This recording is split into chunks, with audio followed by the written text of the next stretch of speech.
శ్రీ గురుభ్యో నమః. వారం వర్జం.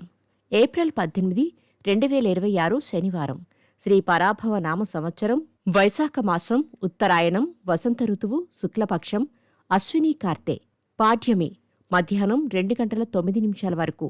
నక్షత్రం అశ్విని. ఉదయం 9 గంటల 41 నిమిషాల వరకు. వర్జం ఉదయం 6 గంటల 4 నిమిషాల నుండి ఉదయం 7 గంటల 31 నిమిషాల వరకు. తిరిగి సాయంత్రం 6 గంటల 17 నిమిషాల నుండి రాత్రి 7 గంటల 42 నిమిషాల వరకు. దుర్ముహూర్తం తెల్లవారి 5 గంటల 50 నిమిషాల నుండి ఉదయం 7 గంటల 28 నిమిషాల వరకు. రాహుకాలం ఉదయం 9 గంటల నుండి 10 గంటల 30 నిమిషాల వరకు. ద్వాదశ రాశులవారు ఈరోజు చేసుకోవాల్సిన పూజలు. లక్ష్మీ నరసింహస్వామివారి దేవాలయాన్ని సందర్శించండి.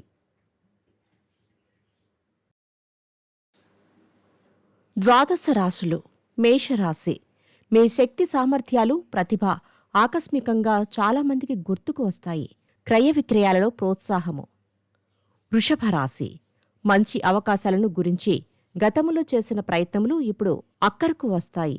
బంధువుల కలయిక. మిథున రాశి. వృత్తి ఉద్యోగములలో స్థితి చెప్పుకోదగిన స్థాయిలో మెరుగవుతుంది. కోర్టు వ్యవహారములకు అనుకూలము. కర్కాటక రాశి. గృహ నిర్మాణ సంబంధమైన విషయములు స్వల్ప మార్పులను చోటు చేసుకుంటాయి. నూతన విద్యావకాశాలు. సింహరాశి.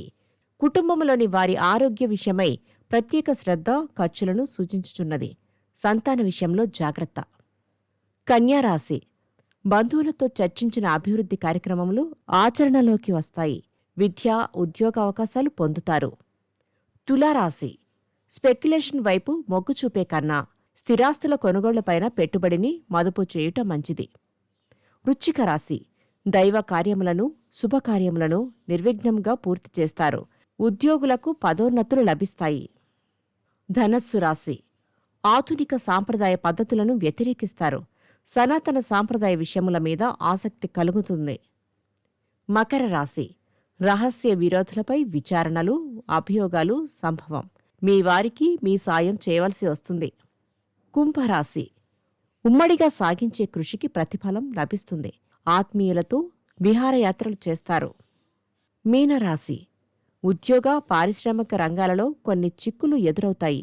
మీ కృషి ఫలిస్తుంది. సోదరుల కలయిక. నమస్కారం.